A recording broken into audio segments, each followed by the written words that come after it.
Hi friends, எங்கள் அண்ணனோட ஃப்ரெண்ட்ஸுங்களாம் சேர்ந்து கூட்டாஞ்சோறு சிக்கன் பிரியாணியே செய்ய போகிறாங்க. வாங்க பார்க்கலாம். தக்காளி, வெங்காயம், பச்சை மிளகாய் எல்லாமே அவங்க ரெடி பண்ணி வச்சுட்டாங்க. அடுத்து அடுப்பு ரெடி பண்ணியிருக்காங்க. சட்டியில் மண் பூசி வச்சுட்டாங்க, ஏன்னா கறி பிடிக்காமல் இருக்கிறதுக்கு.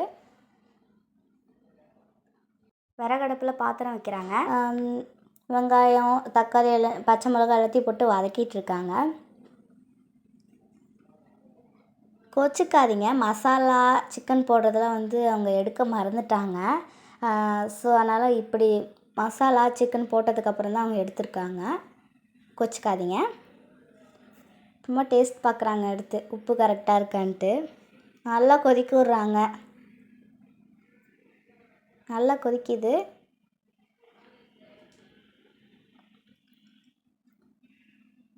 நல்லா கொதித்ததுக்கப்புறம் அவங்க அரிசி போடுவாங்கன்னு நினைக்கிறேன். அரிசி போடுவாங்க. கொதித்ததுக்கப்புறம் அவங்க அரிசி போடுவாங்க.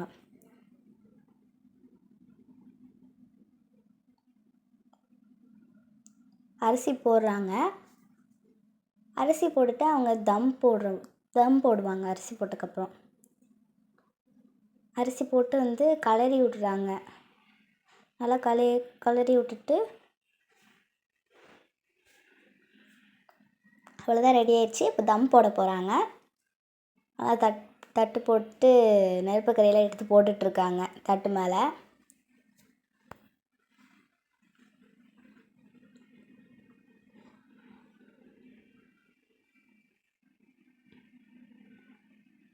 எல்லோரும் சேர்ந்து போட்டுட்ருக்காங்க.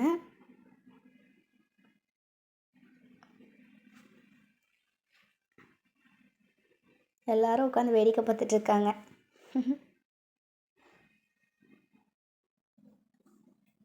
அவ்வளோதான், அள்ளி போட்டு முடிச்சாச்சு. இதுதான் எங்கள் அண்ணன் சும்மா உட்காந்துட்ருக்கான். அவ்வளோதாங்க, பிரியாணி ரெடி ஆயிடுச்சு. செம்மையாக ரெடி ஆயிடுச்சு. பார்க்கவே நல்லா இருக்குல்ல? அப்படியே சாப்பிட்டு டேஸ்ட் பண்ண போல் இருக்குது. பிரியாணி கலரி விட்றாங்க. பார்க்கும் போதே சாப்பிட்ணும் போல் இருக்குது.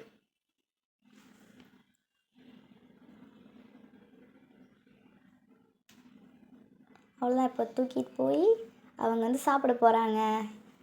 3 இலையை போட்டு ஒன்றா போட்டு சாப்பிட போகிறாங்க. ரவுண்டாக உட்காந்து பிரியாணி கொட்டுறாங்க. வெங்காயம் பச்சடியெலாம் செஞ்சுருக்காங்க. எல்லோரும் ஒன்றா உட்காந்து சாப்பிட்றாங்க. பார்க்க நல்லா இருக்குல்ல? ஓகே காய்ஸ், அவ்வளோதான், பாய்.